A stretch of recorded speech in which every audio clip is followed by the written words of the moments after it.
Alrighty, guys, welcome back. Um, I'll say good morning, but I can't see what I'm doing because the sunlight's right in my window, my eye camera. What do you mean? No signal. Have camera. Sorry, guys, the sun's right in my eye, so I can't see what I'm doing.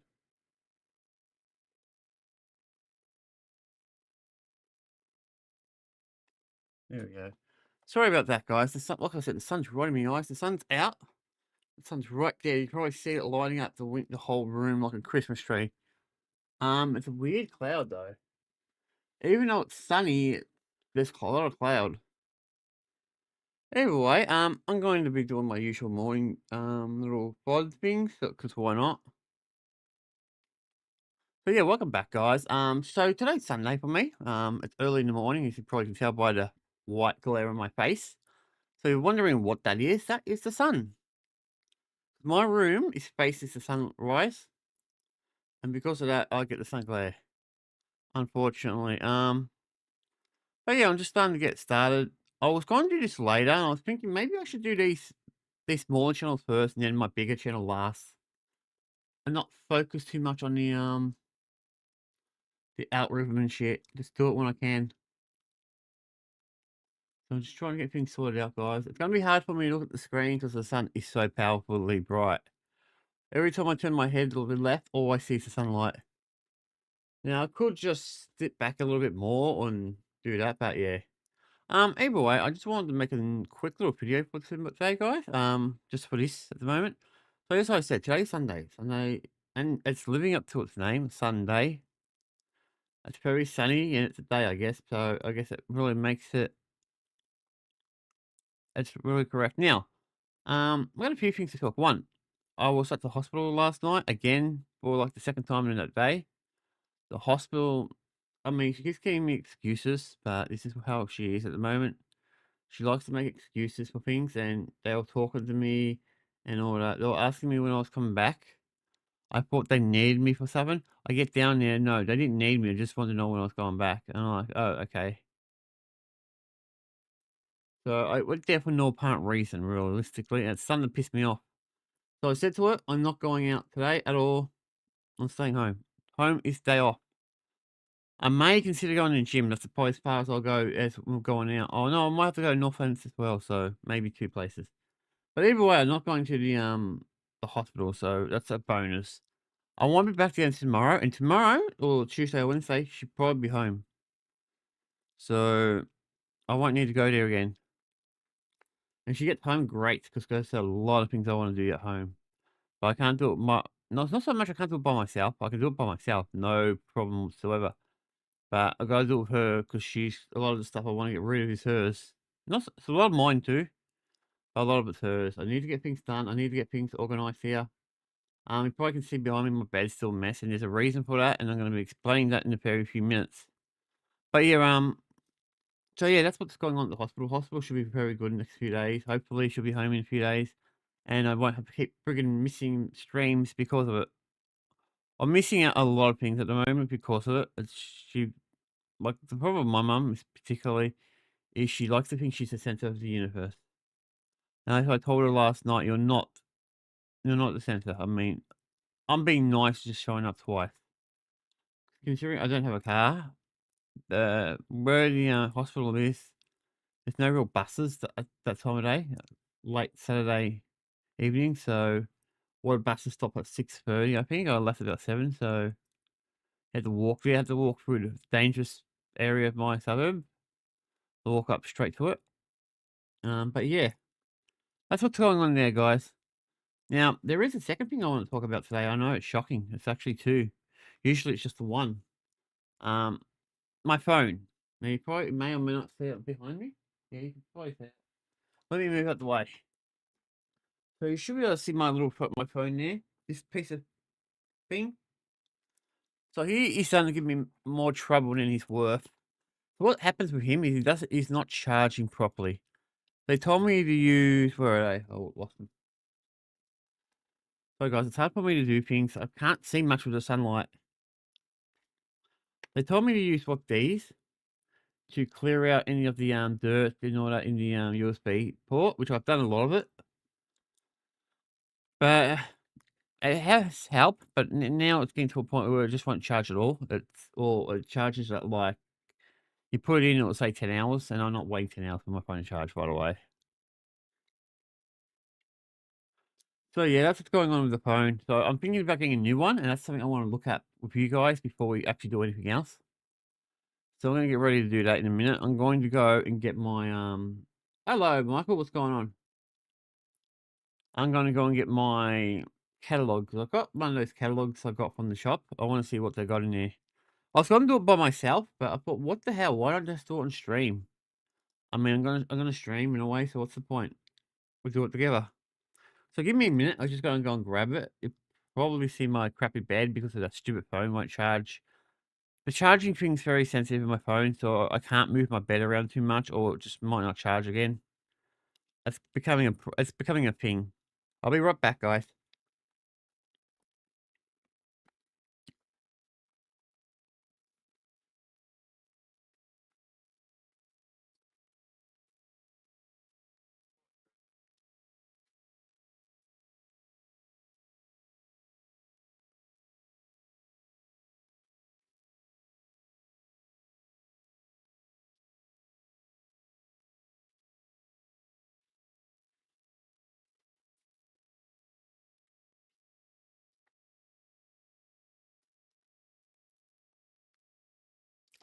All right, I'm back. Sorry, guys. How am I? I'm doing pretty good, dude. Just give me a second. I'm gonna wind down the blinds a little bit. The sun's still bothering me. That should be enough. Sorry, guys. I had to do it. The sun's just too bright. So yeah, this is the catalog I was talking about. You can see it right here. Now I'm just gonna look straight to phones because I have to get a new phone. I have to get a new one. It's not up for discussion. Now I'm not buying this one for $1,400 for a phone. Not gonna happen. So I'm just gonna look in here. Oh, God, I hate these catalogs. They're so patchy. They're probably saying, why don't I just go online? I probably will. I just want to see what's in here. Yeah, this is annoying. TVs. I don't care about TVs at the moment. I don't need one. Monitors, on the other hand, I do, but not TVs.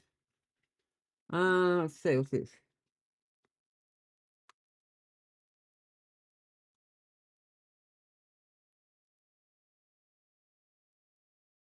Oh, God.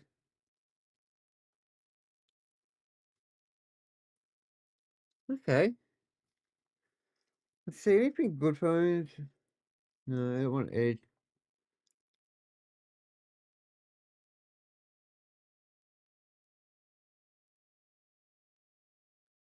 Okay, there's a few good phones here. They're relatively cheap, but nothing really dramatic. Is there more in the next area? Yes, there is. Heaps more. Okay. No, no.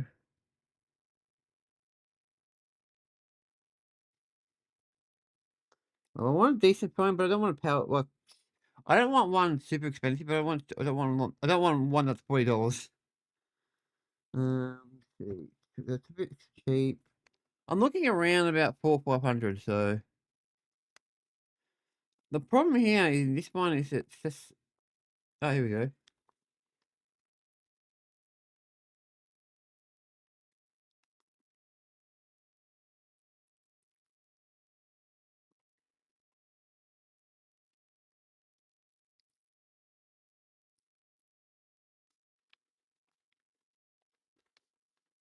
Okay, nothing really interesting here. All right, looks like we're looking online. I'm just showing some deals, guys. Hey, what's going on? What do I do for fun? A lot of things for fun, dude. Anyway, this is one of them. Give me a second, guys. I've got to change my scenes around so I can actually go start doing what I want to do. Yep, that one's done. All right, we're back, guys. Let's go to JB Wi-Fi's website and see phones.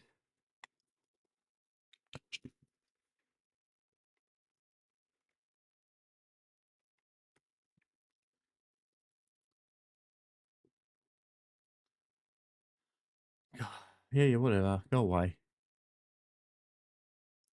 Relax. I don't know what's on the mobile phones, I guess.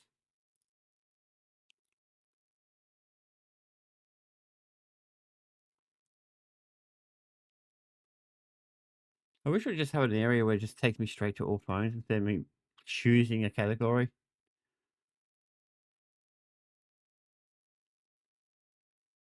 Oh, let's see what cheap phones I got. Oh, I don't want too cheap. Yeah, something like around, nah, maybe, yeah, something around these. These look, oh, okay, here we go. These ones are a bit better. Something like that one there. Uh, which break it down based on price. So lowest the highest. Now, I noticed, yes, guys, I'm not buying it one of these, okay? Relax. It's not happening. I mean, I think I should actually buy one of these as a backup phone for when my phone's back up. So at least I have the basic calling features and text messages. So maybe I should actually buy one of these cheapos just for backup, for worst case scenarios.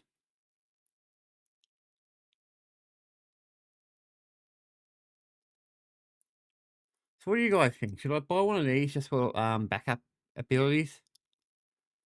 Any of these will do nicely. If I was gonna pick one, I'll probably pick that one because it just looks nicer than the others. But yeah, I don't want obviously not gonna use it as my main phone, but it'll be the phone for backup basically. So if my phone stuff that like this one's doing, I'll have a phone I can use. That might be a benefit, actually. I think I might even do that. I might go down there on tomorrow maybe and get one of these crappy phones. At least I can use the SIM card in it. I'll be able to call and text. That's all I need a phone to basically do. Yes, nothing special. Let's see, screen, yep, yep, yep. Nothing. Is there anything special about it? No, it doesn't look like it.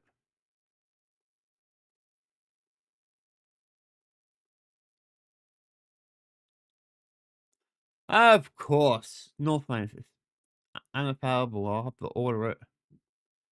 Oh my god! It's the next closest area is Elizabeth Street in the city. The city's pretty far away. I'm not going to the city, okay? I'll just get it delivered to Heidelberg Heights. But yeah, at least I got an idea. I got an idea what I can do. Maybe I should buy that as a backup phone for when it starts up. And now for an actual phone. A work phone, a personal phone. I actually need to get a work phone too, by the way. But I don't need a super powerful one for work. I'm gonna, let's go down here. So we're going to go about 400. Look for 400, guys.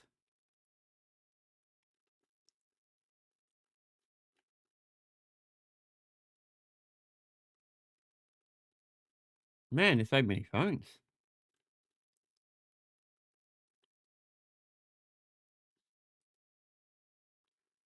I think they're 400 already. It's not even at 300.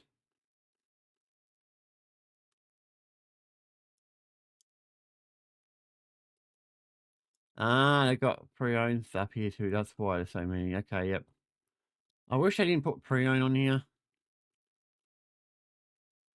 But yeah, there's a lot of resources here, so it's gonna take a while to get where I want to get to. We're not even 300 yet. We almost, but not quite. Oh, good. It went up by $1. Oh, here we go. 300. Why is a lot of them pre-owned iPhones? I don't care about iPhones. There's a way to turn that off. No, definitely not iPhones. I can't stand iPhones. Look at them all. So any Samsungs. Okay, so Galaxy. There's Oppo. Yeah, not too bad.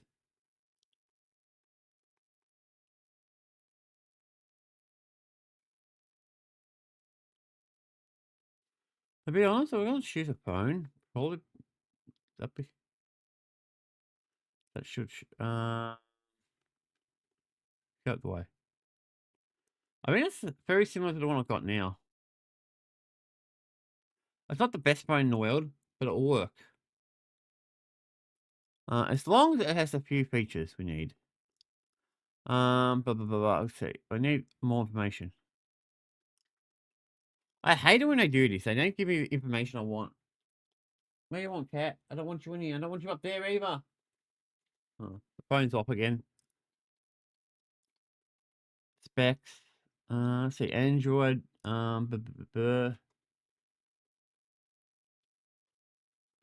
Network capability. 5G. Dual SIM. Yeah, I don't care about that part. Actually, that's not bad. Dual SIM's actually pretty good. I can use it. Color. Black. Don't care about color. Screen. Yep.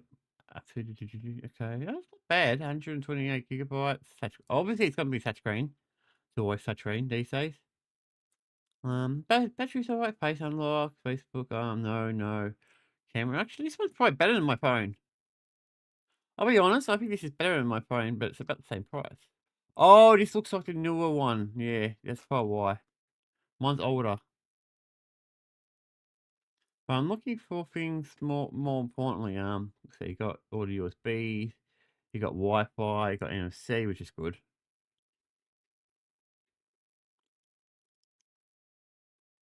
Oh, something like this will be fine, guys.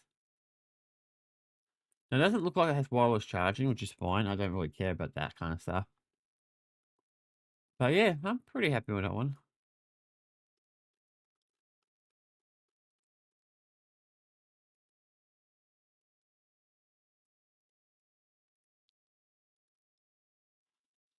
But yeah, I don't know yet though.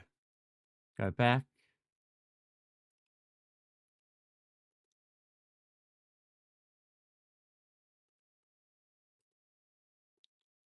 So that's that one. What about the other one? Now, you're probably wondering why I'm going past the iPhones. I'm not an iPhone person, so I don't care about iPhones. So you'll never see me buy them.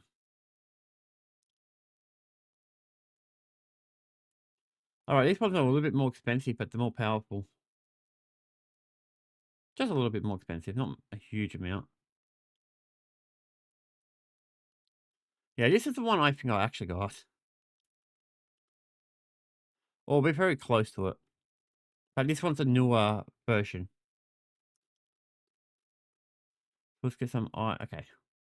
Android, yes. Dual SIM, blah blah blah. Good screen. Yeah, this is definitely better than my phone. Not by a lot, but enough.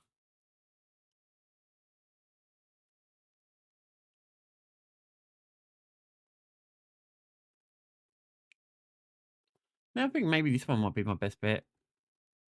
I'm gonna put it in my safe area. At least now I know what I want to buy. I can just say, okay, I want to buy this. Well, save up for it. So remember, guys, there's two phones I want to get. One's like $40, which I gotta see if it. Oh, I'm gonna go down to shops later. Maybe I'll have a look down there and see what cheap ones I got down there before I actually decide exactly what I should buy. But yeah, down the shop because I've got a local one down near where I gotta go for my shopping. So I'm gonna go down there later. Shooting my phone. Let me fuck around with it for a second. Oh, 3%. Fantastic. All right, guys, my phone's at 3%. It will give me a chance to mac around with it and see if I can get charging again. Just give it a second. So it's been charging there for like an hour and it went up 3%. Fantastic. You can tell the USB ports are really buggered.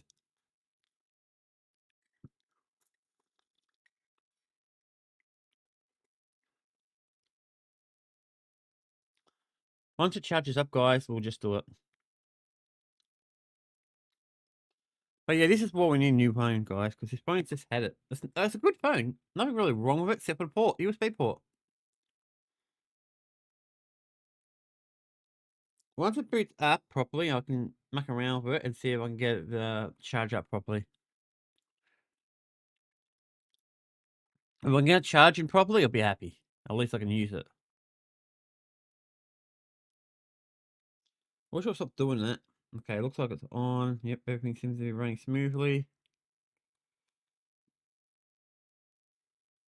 Okay, let's put the charge in. Hopefully now it will charge up properly and we won't have an issue. Let's give it a shot.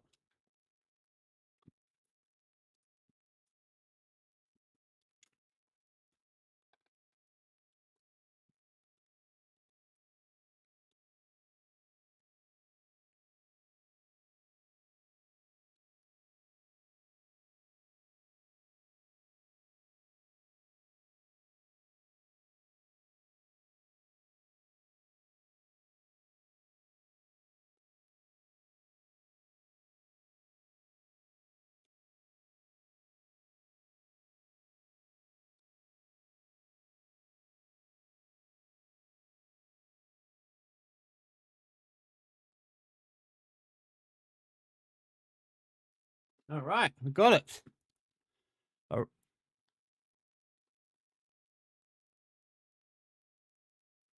right, guys, I got it charged in. So that's how frustrating that is. I've got to muck around with it, make sure I put it on the perfect lining. I got to make sure it's nice in a certain angle. Oh no, I want you out. You will jump on my. You're going to jump on my bed and you're going to stuff at my charger. You can go out.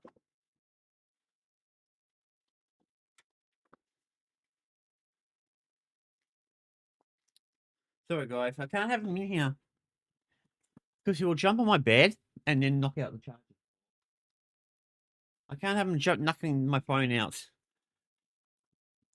But we definitely need to get new phones, guys. So at least we've got a plan, or I've got a plan. Also, I've got to start getting a new jacket because you probably noticed my jacket's got holes all over. All my jackets, I've got the same problem. All of them, I've got these in them. Every single one of them. It may not be here specifically. I think 2 of these jackets. I've got both of these, and I got my good one that's got holes under here. So it all needs to be replaced. All my old clothes are going to get thrown out, basically. The only things I probably won't throw out will probably be some of my socks and my underwear. That's it. Because most of them are not old. A lot of stuff I'm going to be throwing out. Oh, yeah. So it was, yeah. All right, I'm done with the more body part of the video. I'm going to get to the actual video, the content.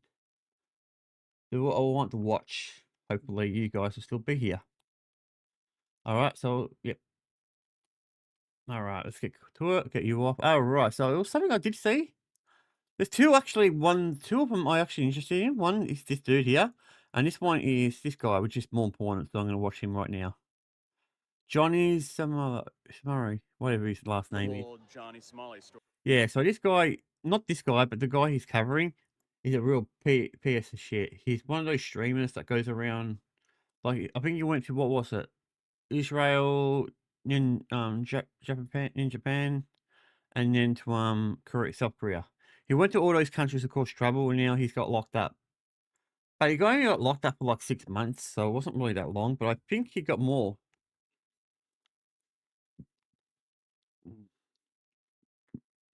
Story, which I thought it was worth making a quick little update about. All right, let's do this. It's pretty crazy.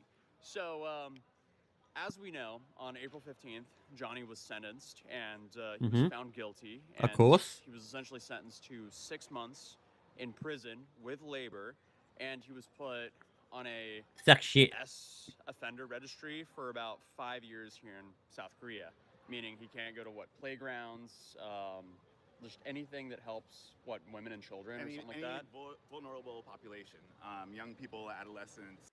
Okay, so he's basically like a sex offender. Okay, I think Johnny Smello's a piece of shit, but I don't think he's a sex offender. But I'm not sure why they put him on that kind of registry. I mean, a criminal wrestler? Yep, fine. But I don't know if he should be on the other one. The disabled, so basically he can't get into situations like that. And there's a lot of people arguing, saying that he has to register when he gets home to the U.S. I'm not so sure about that, but that's what a lot of people are saying. So it'll definitely be interesting to see what happens then. But we have some new updates. All right, cool. Spit it. Apparently, it looks like he could be getting more prison time Damn. than what he actually received in the sentencing. Because there was a few things. So now, apparently, it seems like there's going to be an appeal. And there was was also some information about how the sentence technically could be illegal. Yes, I've noticed both things, but I think the big thing is that a lawyer from Nova Law Firm here in Seoul, Lee Dong-ho, he has submitted a petition to the prosecutor's office to appeal this decision and go for a higher sentence. So that means if the prosecutor agrees to do that, according to this petition, that he'll go ahead and we'll start it all over again. So what did he say in particular? He started out with the positive things. He welcomes the conviction. He welcomes the fact that he went to prison and there's no suspended sentence, which we all welcome. And those things he welcomed. He also welcomed the fact that the judge pointed out 3 aggravating factors. I think there are more aggravating factors, in my opinion, but the judge pointed out 3 aggravating factors for sentencing. Disrespecting the law on YouTube. Like outwardly disrespecting Korean law repeatedly. We all know he did that. Yes, we all saw that. Continuing to harass people online, unspecified victims, unknown victims, unidentified. So these are crimes that were unindicted. And so he pointed that out. That was happening during the trial. He pointed that out. I heard about that. Also that his activity online could incite copycat crimes.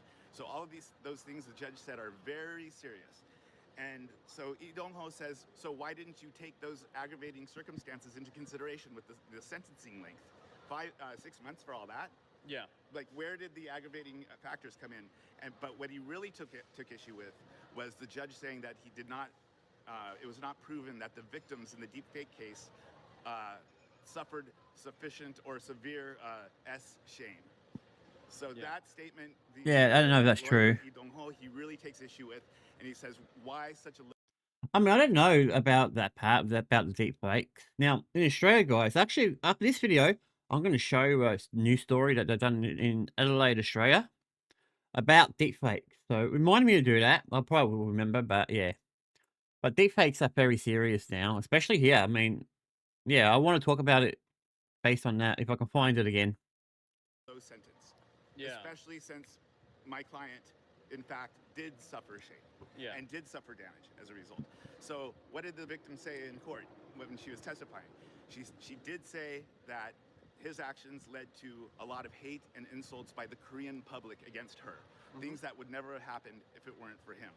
And she said that was very damaging and very difficult. She did speak of her... Okay, that is actually... But she spoke in sort of a nuanced way, and she was very calm and composed on the stand. Right. And this lawyer is very concerned that her calm and composure led people to think everything's okay. And he says that... Yeah, that's not necessarily true. I mean, when I'm in court and all that, I'm usually calm and collected. I don't let my temper take over. I don't get too frustrated because I know it doesn't work that well. I try to keep myself calm and collected, and sometimes the judge might look at that saying, oh, there's nothing, it didn't really affect him that much, blah, blah, blah. But in reality, it did. Inside the person is where it really matters, because the person inside could be different to the person outside, if you know what I mean. Like, inside, it could be, you just want to yell and carry on. It sends a very bad message. That if you are terrible message, that you're going to have to put on an emotional act or something like that in order to get, results. He said that this is a very low sentence. It's a lenient sentence that is... Oh, it's lenient. Definitely. You should have got 2 or 3 years. Unreasonable. And so that's his opinion. And he says that I'm going to do everything I can to support the prosecution in this appeal. And we hope to raise the sentence to something that's more substantial, in keeping with the precedent. Interesting. So there was also this thing where a lot of people were saying that the sentence was illegal because it was too low, because apparently the minimum sentence for each deepfake charge is 6 months each. It's apparently if you mitigate it, if you take all the mitigating factors, and the defendant has apologized and he's made amends with the victims, and there's been restitution, reconciliation, and if it's only that crime of the deepfake, it's 4 for each. It's 4 for the first count, and then for each additional count, you go half, right? So 6 months. Right. So that's how you could come to 6 months for 2 deepfakes. Now, where's the obstruction of business? Right. So that's what the detention, I guess, but it's not considered. It's actually not the detention. The detention is for the Minor Crimes Act. Oh. So okay. We're getting somewhere. Obstruction of business. The minimum is 1 million won fine. Oh God. You could also get prison time for that up to 5 years. right? Damn. Yeah. And in our opinion, this is aggravated enough that it merits prison. But there is no mention even of a fine. And how much would the fine be? So you have minimum 1 million won, and then 3 additional counts. You have 500 for each, so that would be 2,500,000 won. So if he Right. was going to give the minimum sentence, it should have been 6 months for the deepfakes and 2.5 million won. But with all these aggravating factors, this just doesn't add up. Right. So Yeah, it I sounds think like it the might be omission a of bit off. that 6 month length without either the fine or additional time for the obstruction of business, he's way outside of the guidelines, and that's against Definitely. law. Okay. So let's say if the appeal does go through, what then happens to Johnny? It will take. It could actually be very short or very long, depending on what happens. So Of if course. they decide to call witnesses, Yeah, the worst thing about courts, they can take forever, unfortunately. I mean, that's the reality of it. reckon that they will call witnesses because they want some correction to the record, right? Okay. Then you get that additional 3 months where you're waiting for the witness, and then if there's any delay, it could go on. But if it turns out to be a very simple case with no witnesses, they could have 3 hearings max. But All in right. any case, it's going to take 2 to 4 months for the first hearing to even happen. If the Goodness prosecutor gracious, that's a appeals, long which, time. a lot of people are calling for them to do. Interesting. And then he will have to sit in prison for the whole time, or how That's long right. does he have to sit in prison if the appeal keeps going on? Or how long can he sit in prison after the 6 months? So he'll serve his 6-month sentence, and Yeah. if this trial goes on, say 9 months, the prosecutor can ask that he remain detained in prison during that period. At least So it'll stop him possible, from. like if it takes more than the 6 months, that You know what? If they keep him in there, that'll probably be a good thing because he can't say nothing on YouTube. I mean, the stuff he said on YouTube is really weird and really disrespectful to the culture of South Korea. I mean, I don't even know how YouTube lets people do that, be honest. I mean, I guess freedom of speech is in there, but yeah, it depends. I don't see it like that because Australia, we don't really have a freedom of speech like act or anything. So there is some limitations. But yeah, he'll stay and the trial will continue. And how long can he be held in prison on top of the 6 months that he currently has? I think there's a 6-month max. So say the trial goes on an unusually long time, like over 6 months or like over a year, something like that. After an additional 6 months, they would have to let him out, but he would still have to stay in Korea, and just like he did during the first trial. Right. So he's back to square one, essentially. Exactly. Yeah. And speaking of which, the reason I said first trial just now is because all of the Lee Dong-ho and all of the Korean press, they're referring to this as the first trial, meaning there's an assumption that there's going to be a second one. oh god, okay, So second that one. is very interesting. So it's not over. Any other like takes that you saw in Korean media? Like overall, what does the Korean population think about this? I Yeah, think it's very similar around the world. There are people who are I think everybody should be very satisfied with the fact that well, not satisfied, but appreciative of the fact that he was convicted of on all counts, and that he went to prison with no suspended sentence, which is exactly what needed to happen. But it turns out that that's just a first step. And Interesting. a lot of people are just upset about the length. I would say it's about 60% are upset about the length. Right. Yeah. But then a lot of people are just happy he actually got something. a sentence. Yeah, I to think begin with. He got out of something those substantial. who are happy about him getting the sentence, But most 6 of them months are is not also long unhappy enough, about the length of the sentence. Right.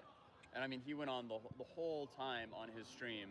He was Not one claiming that he day. was gonna go home essentially. Right. So that's also interesting to see. But I mean, apparently you saw his reaction in court because you were kind of in front of him. Right. How was he in court? He looked sad and he looked sort of dejected, sort of worried. His brow was furrowed, but no reaction really. Okay. No reaction to what was going on. There was clearly some he was misunderstanding what was going on when they did the pre-detention hearing, which is a very unusual procedure. So I was confused about why it was happening, but I knew it was happening, so I could understand why he was confused about that too. I don't even think that needed to happen, but there was no reaction. And when they let him out the door, he walked slowly but calmly, like out the side door into the processing area, which I saw. He seemed very like stiff, like he was. Yeah, I think what's happening is it's not kicking into him yet. It hasn't registered in his brain that what's going on. That's what I think's going on there. I kind of don't blame the guy, but if you're gonna go around to different countries and be a nuisance streamer, what do you expect to happen? I mean, I don't really stream outside my house that much. I might do like in the future, I might do certain videos and stuff like that. Maybe in the future, but not in the moment. Gotta get the channel built up a little bit more before I can do stuff like that and get a better phone that won't die on me on 10 seconds. So yeah. Like really clenching. It seemed like everything. Like it seemed like he was like clenching his fists Right. really hard. But I Yeah, don't he know that he was. fully understood what was happening. Right. Yeah. So All what right, do you so I think was right. So obviously when he was carried away, hmm how quickly or how long did it take, do you think, until he realized, oh, I'm actually going to jail and not going A home? day, probably. That's Or hard to prison. say, but I think it's possible that it took a while. And I'll tell Really? you this: Yeah. once you go through that door, they will give you a piece of paper to read with your rights as far as an appeal. They make that very clear. The court is very good about making it very clear that you have the right to an appeal and how to do it, and they do make it very easy to do an appeal. But what I heard from a foreigner who was detained and or is sentenced to prison, once you go through that door, nobody's helping you with anything. Right. You are not going to know what's going on at any given period. Yeah. They're just going to tell you the minimum of what you need to do. If you ask questions, they're going to tell you to shut up. Right. So the last communication about his situation occurred in the courtroom. Oh, wow. And then you also have the aspect of where it seems like Johnny's lawyer was telling him that he didn't think that he was going to go to prison. You know, to be honest, guys, I'm gonna say this. I want to visit South Korea and a lot of the Asian countries. But not just South Korea, like oh, well, obviously not North Korea. Okay, we're gonna rule that one out right now. Not North Korea. I will never go to a crappy country like that. China I would. Uh, obviously South Korea, and Japan, all those type of countries. I'll definitely would visit them. I'll be very careful of them because they have different laws and different customs and different things you've got to research on. But I want to do that. Also, I've got to get my what do you call it passport sorted out. So I haven't even done that yet because I haven't had the money, as you probably noticed.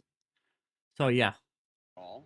So we've seen his posts on social media, which up to the morning of the sentencing indicated that he's thought he was going to get off scot-free. Yeah. Right? He wished. We do know that his lawyer told him from beginning to end, don't worry, you're an American. They're not going to do anything to you. And he would just laugh it off. And that is the lawyer who was representing him. So he had that little, bird tweeting in his ear. And the lawyer didn't even show up for the sentencing. The lawyer was not at the sentencing. That's right. Yeah, because he knew what was going to happen. Super interesting. So his lawyer was not there, Hank was not there, and then people were speculating that his mother was going to be there, and his mother was not there. Right. So, yeah, do you have anything else to add? Yeah, it sounds like so. I think we got to keep the discussion going, and I think the Korean public needs to keep the discussion going. And I'm glad that this lawyer is taking some action here because he was like when I read all the things he had to say, it's like he took the words right out of my mouth. Yep. And he's speaking up not just to the prosecutor's office but to the press. So we have until what, Wednesday of next week? Tuesday night at midnight. Tuesday night at midnight. That's when we know if there'll be an appeal or not. Right.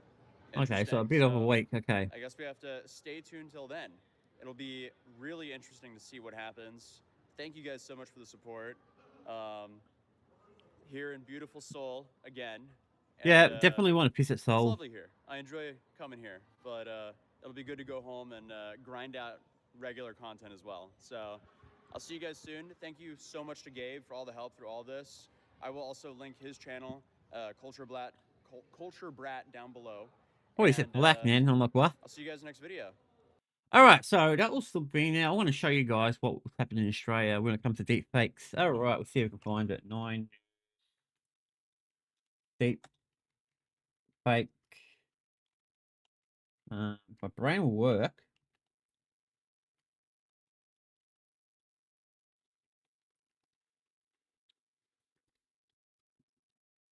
There it is. Found it straight away. Well, that's good news at least. Mercedes College grad.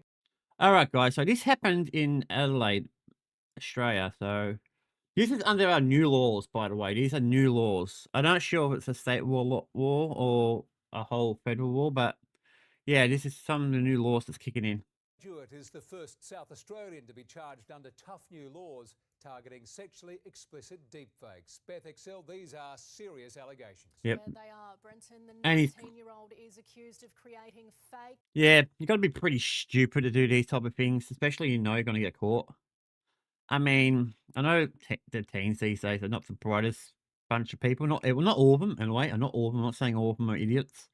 I know a few people who are actually pretty good. They're pretty cluey and they do know what they want to do. So I give them those type of people credit. The ones who want to do something or be proactive or be streamers or do normal work. Speaking of work, I might be working with some of my friends again. I haven't worked with them for years, but I think I'm going to be doing it like a few times a week because I could use the extra dough. At least until the channel gets a bit more popular and continues doing its thing. But yeah, let's get back to it. Naked pictures of a young woman and then uploading them to social media. A secrecy order Yeah, that's really smart. Really smart. So you put it on the social media where it links to your profile. Yeah, good on you, dumbass. You deserve to be locked up. has been You should be a law against stupidity. lifted, allowing us to name William Yates, who faced the Adelaide Magistrates Court today. It's alleged he uploaded images depicting the victim to social media platform X, which was formerly known as Twitter, using multiple accounts. He's facing 20 I wish you would stop playing with his friggin' hair. I mean, stop being such a pretty boy. Commonwealth charges, including 12 counts of using a carriage service in a harassing or offensive way, and 8 of the creation or alteration of sexual material without consent. Yep. He's done. He's done. He's going to be in jail for a few years. Dumb kid. That second charge was recently introduced by the federal government following an increase in pornographic images generated by artificial intelligence. Yates is yet to enter pleas to the charges. His lawyer today told the court This is interesting. they're negotiating with Commonwealth prosecutors. I don't know what this is about, guys. Is this new or what? Well, how old is this? Or was this a few days ago? Could be days ago, not 28 minutes ago. Okay, this is 28 minutes ago. So it was just after I started the stream. Okay, so something about can't blackmail us. Trump is furious as Iran backflip. Surprise, surprise to no one. We already knew this was going to happen. I said it to my mum last night when I was at the hospital. Yeah, let's have a look. Let's see what's going on. As it reopened, the Strait of Hormuz is closed once again. Iran backflipping on its pledge. Of course it open a did. Crucial shipping route as the US continues to blockade its ports. Let's go live to our US correspondent. Of course. I knew that was going to happen. We all knew. Been fired at. Yeah, Lizzie, this morning, 2 Indian flagged ships in the Strait of Hormuz, it's been reported that they have been fired at by Iranian gunships. One of them is an oil tanker, the other is a cargo ship, and it reported some damage to shipping containers, but thankfully no injuries. This is a show of just how agitated Iran is right now. It's closed the Strait of Hormuz less than 24 hours after opening it because it says the US has refused to back down on its naval blockade. Yeah, listen, if you're going to try to negotiate things, you gotta give. I mean, maybe if the US did back down a little bit on the blockages, this probably would never happened. Probably being the key word here. Obviously, I know Iran enough to know they probably would have done it anyway. But yeah, Of Iranian ports. US President Donald Trump responding to these latest developments this morning. He felt like the worst president. We have very good conversations going on. It's working out very well. They got a little cute as they have been doing for 47 years, and nobody ever took them on. We took them on. Lizzie, we are Yeah, you talk a lot of shit. I don't like Trump that much. I mean, I used to like him like a few months ago, but he's just. I'm glad I don't live in the US. Reached in the coming days, then we'll have to start dropping bombs again. Lily Greer there in the United States. Thank you. Yeah, that's a Now to the solution. latest in the Middle East, nearly as soon as Iran reopened the Strait of Hormuz, it backflipped, once again imposing restrictions on the waterway. Trump says Iran got a little cute, but insists good conversations are happening. For more, we're joined by... I don't believe a thing Trump says. Guys, is it just me? Or do you believe a thing Trump says? I don't believe anything he says anymore. I think a lot of the time he says things that are just coming out of his ass. But that's just me. And I you're could be still wrong. the I mean, he correspondent could Laura be talking. Schwartz. Laura, great to see you. President Trump appears unfazed by instability at the moment. Yeah, isn't that something? Because the rest of America's not unfazed by it. The world isn't fazed by it. Australians are certainly fazed by it. You know, there's no clarity, there's no timeline, and there just is no empathy. Yeah, he started the war, and now I don't. Oh goodness gracious! I don't even know why he started the war. To be honest, wasn't even a good reason. President Trump to say, hang on with me a little bit longer because this affects people and their budgets. This Oh, affects definitely. the markets, of course. This affects the corporations that own the tankers that are waiting to go through. And last week, when it was briefly opened, about 30 ships went through. Some of those tankers, some of those container ships, because it's also cargo. And even, ironically, one cruise ship went through.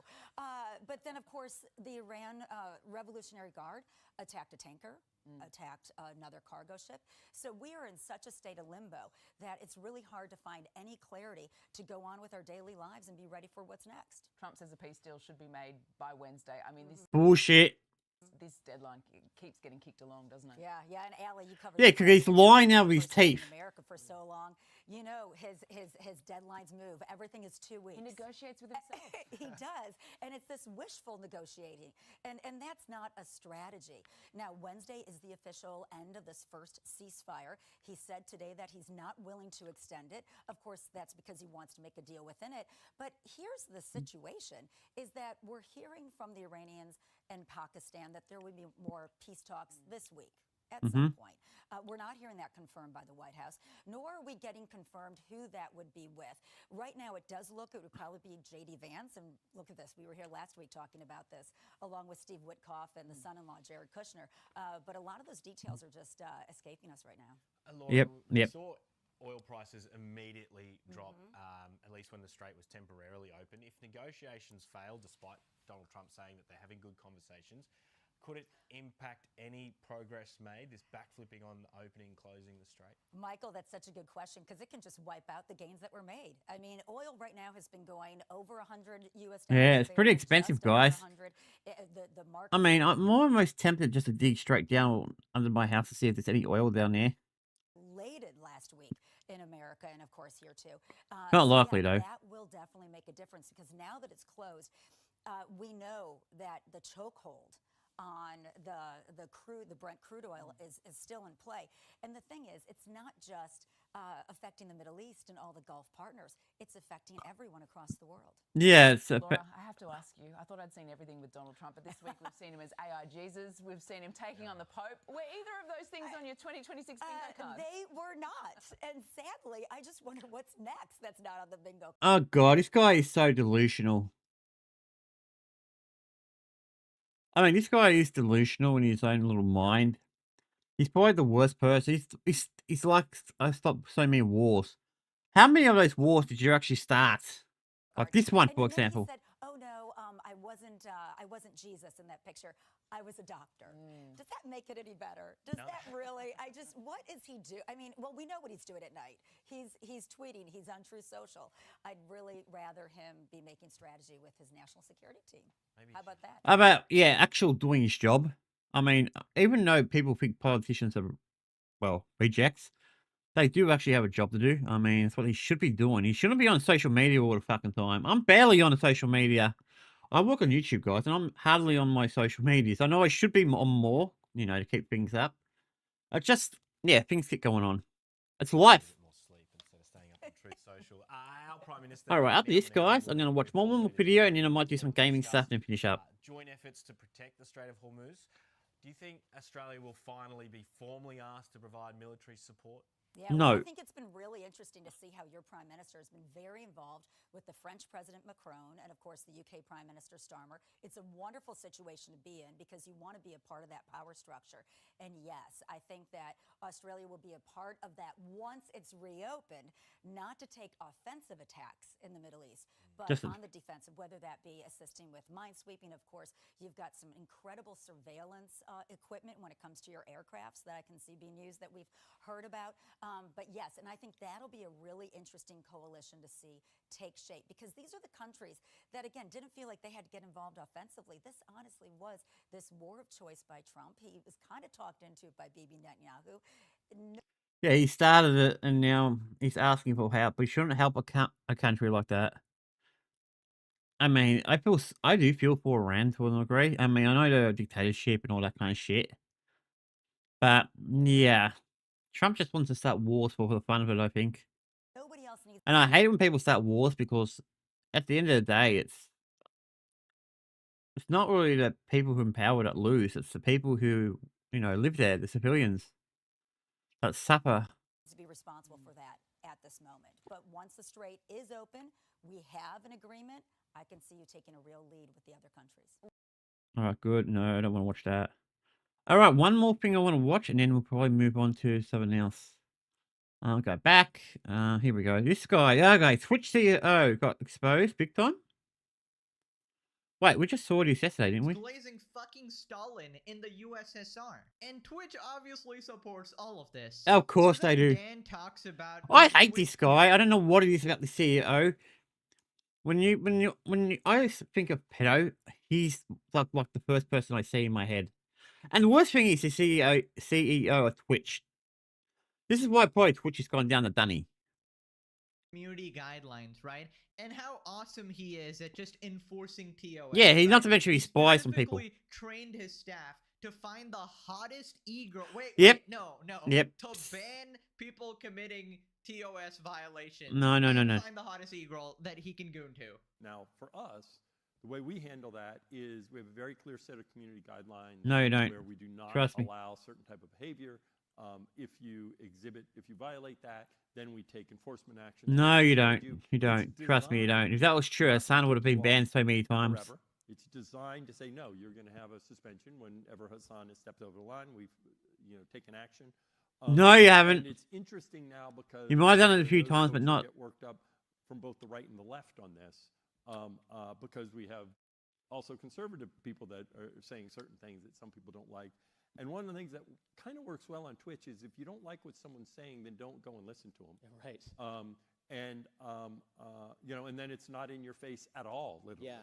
It doesn't get injected in you like you got to go. No, it'll just get injected to your friggin' audience. You may not like it, but the audience will bring it up every chance they get. So, yeah. So, in general, we think it is important for us to allow people to express themselves. Bro, the amount of bullshit this man says, you should actually be a politician. That's been the same thing. I was going to say, you're fucking taking lessons off Trump. I mean, the bullshit is what? But the bullshit that's coming out of this guy's mouth. I was thinking exactly the same thing. The audacity to go, we enforce Twitch TOS. We follow the community guidelines. No, you don't. We followed the guidelines. Hassan was banned for 1 day on his day off. Literally gave him a perfect little vacation for his most heinous violations. What did you guys do on the day off, Dan? Did you show him your gooning dungeon? Creepy old man, bruh. I can't. I feel like these responses are just unreal, right? He can't be serious, right? He has to be rage baiting. He actually thinks think he is serious. People are gonna look at this interview and go be like, oh yeah, the Twitch CEO, he's just so honest, he's so transparent, bro. He's totally hip with the young folks, you know? Yeah, he no. goes out there, he talks to streamers, particularly Extra Emily. We all know that's your favorite streamer, Dan, and I wonder why. People responded, literally have a guy telling people to go out and kill senators and landlords, all while jerking off every terrorist he can find. But remember, conservatives also say mean things. Don't like it, don't listen. You endorse Hassan and sing to him. The thing is, I would have no problem with him banning a bunch of other people that he finds that are, extremist or whatever. You want to ban Asmongold as well, go ahead. But first you gotta permaban Hassan. That's what I don't understand. Yep. It's always rules for thee, but not for me, right? If you want to ban one side, you gotta ban the other side as well. Especially when one is clearly worse. Hassan Definitely. is the reason why I don't use Twitch or stream there anymore. If the site won't ban someone as problematic as him, or any of the streamers that are like him, then it is not a company I wish to support. Also, the FBI should be involved with Hassan at this point. See, I kind of agree. I mean, if I knew about this before I started streaming on Twitch, I probably would never use Twitch. But because I got a small audience on Twitch, I really feel like if I stop streaming on there, they're the ones who lose. That's the only reason I don't do it. But yeah. We have taken action. No, you have never taken action because if you did, Hassan would have been perma-banned Years ago, yep. There's no rhyme or reason to bans on Twitch. They've perma-banned people for super mild things. Oh no, Dan Clancy has his own period, right? His gooning period. So it's like a cycle Oh, that God. goes over the month, and whenever he's like extra horny, I guess the ban count like goes down or something like that, I imagine, because he's too busy gooning. We Yep. slap him on the wrist, reduce his punishment to 1 day, or specifically on his day off, wish him happy birthday. That's fair treatment. Respectfully F off, Dan. Clancy's a freaking idiot. Dan Clownsy back at it again. Oh no, I'm getting a call. Hello, DJ Daniel here. Did you guys like how much I bullshitted in that interview? What a sucker. He totally bought it. I'm totally going to suck Hassan off under his table the entire stream Oh, today. He God. might even shuck color me. Oh, goody. Anyway, since I have the floor, any females in the audience, would you like to sign up to Twitch? I'm recruiting. Bonus points for OnlyFans e-girls. You know, I did hear about the Saikuno drama. What a legend. I'm going to be doubling his ad revenue. He's a man after my own heart. DJ Dan, the dynamic diddler, out. Really, Dan? You had to go and possess me again? You're already in the video, buddy. Holy shit, I gotta start charging you for this. Moving on to Hassan crying about Twitch bans and saying how unfair it is. Hassan on the double. Sorry, guys, I am listening to it. I'm banning just him backing around my versus phone. Since I can't really move it around. Is this guy legitimately about to pretend that he isn't favored by Twitch and that Asmongold is? Are you fucking kidding me, man? Just give me a break. I need a vacation. Bro, what do you expect? He's not gonna be like, Hassan is the man. What are you, crazy?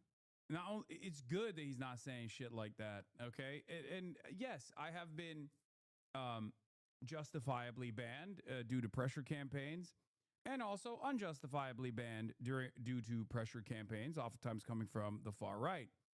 Of course. But I don't, it is what it is. You just gotta fucking play ball to the best of your ability.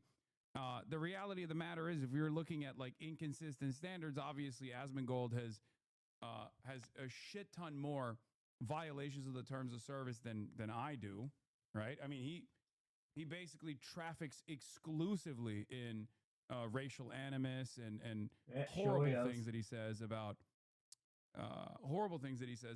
the minority populations of the country, entire swaths of like migrant populations he calls parasites.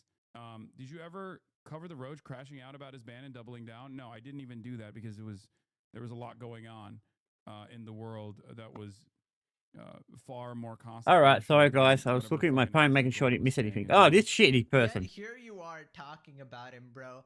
Bringing him up literally every time. There's no way Hassan is crying about double standards on Twitch. Mr. Happy I mean, he gets it. Is actually crying. And the audacity to say that Asmon has more violations. Bro, he's not threatened to murder all capitalists. Are you kidding me? Like, have you seen? Yeah, no, this Asmongold, shit? Really, nothing the like pot that. Calling the kettle black here. You violate TOS on like a near daily basis. It's actually crazy how much shit you get away with. And of course, Hassan always does this. He tries to play victim like a little loser bitch because that's how he farms sympathy on his side, right? He always wants to be like the oppressed one. Oh my god, the guys in power are oppressing me. They're trying to silence my free speech. And then he'll come and bitch and try to pretend that Twitch is a right-wing platform favoring Asmongold. Like, it's complete fantasy, bro. Even as fans, like, there's no way you can believe this. It's there is this ridiculous double standard that has always really existed, like, because right-wing sentiment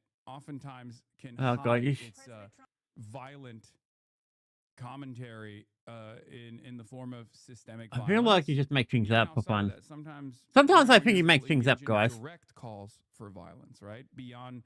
What is this doing its thing, guys? I can do other things while I'm watching and reacting to you. Systemic analysis. Because it's a bit quiet at the moment, so I can do things. Even when right-wingers engage in direct calls to action, they oftentimes don't get hit with the ban hammer. There's a couple different reasons for it. One, but no. Ironically enough, I think left and liberal groups no longer care as much about like weaponizing cancel culture as much as the Republicans do. Right-wingers love cancel culture. They love weaponizing it, right? I mean, look do at what they? Fox News is doing. I think you do it more than anything else. Couple of weeks. Okay, first off, it wasn't just Fox. Literally everybody doesn't like you. CNN did this before this, and a bunch of randos on Twitter were cooking you too. Also, there's no way this regard just talked about direct calls for violence. Do you hear the words coming out of your mouth? I want to fucking kill him, dude. I want to kill. Whoa.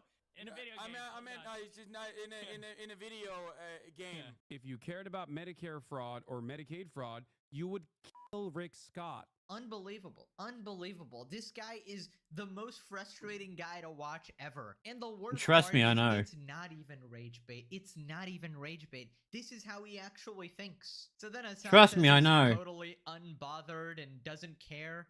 The other reason is also because I think that these platforms are genuinely worried about suspending people because the Republicans are much more aggressive in defending heinous shit that their side says.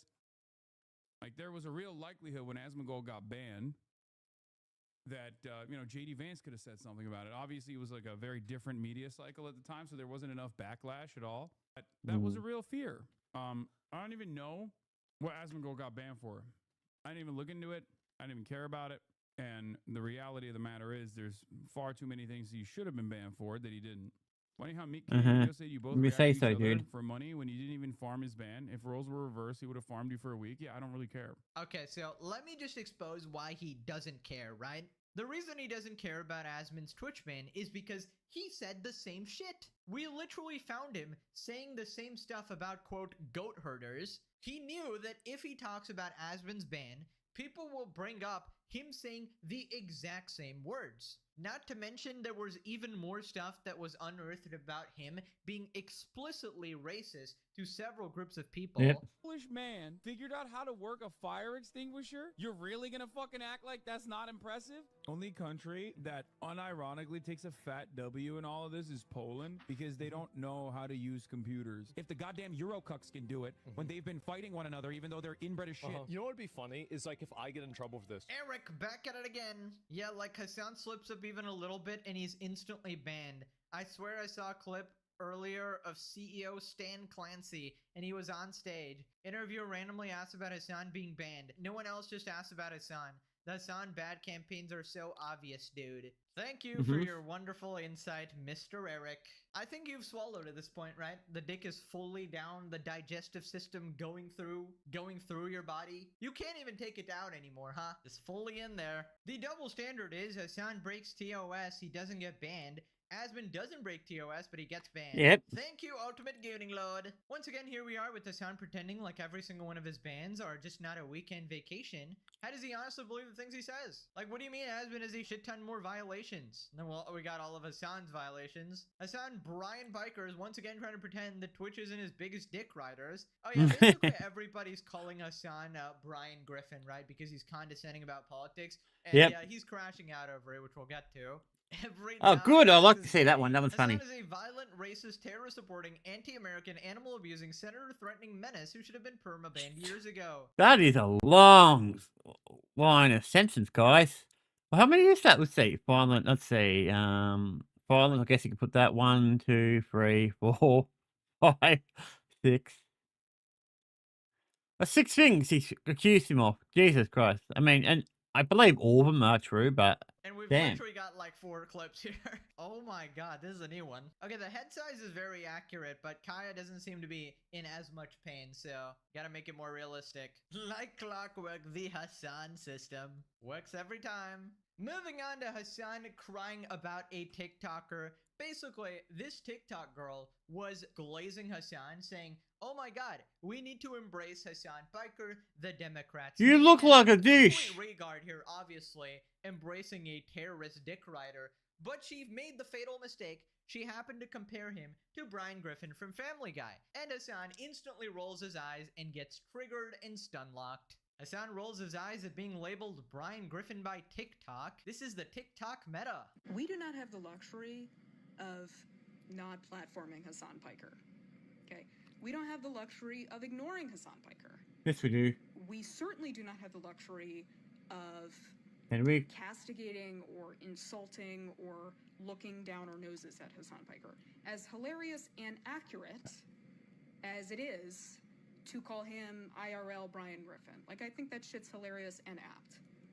But I have gone on here before and said to all. Bro, there's like, I swear to God, there's a TikTok style of commentary. You know how like there's Reddit speak, where people will say Reddit's down the street, buddy.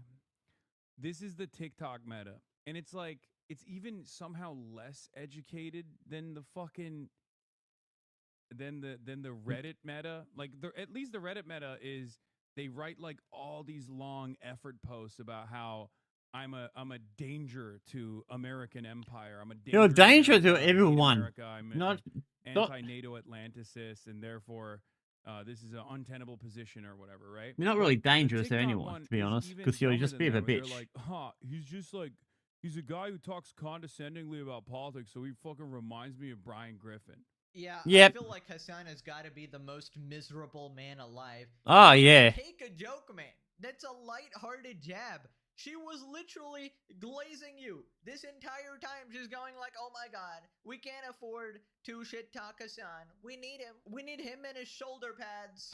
You are actually the most pathetic man alive, bro. Who There you cares go. if you Bat got heard over compared something to so pathetic. Brian Griffin from Family Guy? Be happy she didn't compare you to Hitler because of your shared sentiment for Jews. There's a million worse things to say to you, but it sounds like he finds the one thing to get mad about. And this is basically his outlook in life, right? Search out for the negativity, ignore everything else, Yep. and look at the worst possible thing that is happening and fixate on that. And it's not just me that's calling him out. A subscriber of his also calls him out for not being able to take a joke, because he obviously looks like a giant man baby. He's a guy who talks condescendingly about politics, so he fucking reminds me of Brian Griffin.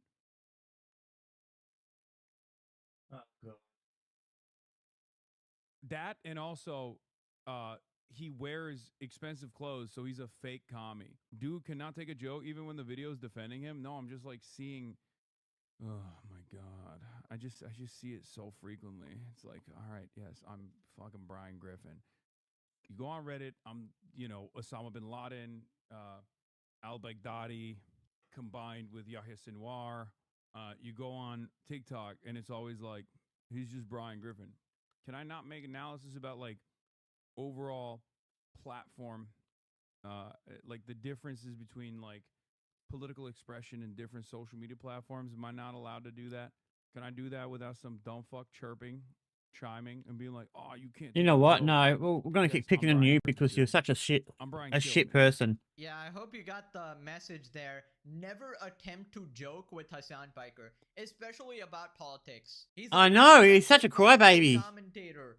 Don't you dare compare him to Brian. You just know that Kaya is getting shocked tonight, right? We all know how he takes out his frustration. Maybe it's because Brian's a dog. That really just hits extra close to home for him. I still remember when somebody called him fat and he told them to die. You got to get some workouts in, man. You eat more than Austin Peas. Dude, I'm literally, all right, first of all, dude, never do this. Fucking die if you're going to do that, okay? Who the do you think you are, bitch? Suck my fucking cock. Oh my God, it's Okay, only perish.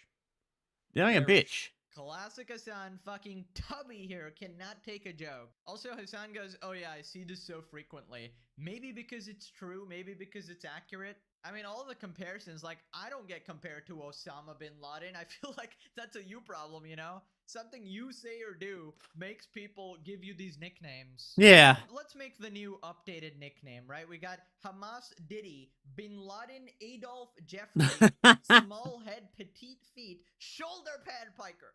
I probably missed like 5 to 10 more nicknames there, but that's a good one. That's a good one. It's a classic. It's a bit long. Next time you say the name of Hassan, please refer to him by his full name. So then he tries to do this weird sort of reasoning where he says that, oh, well, everybody's a hypocrite, so therefore my hypocrisy doesn't matter.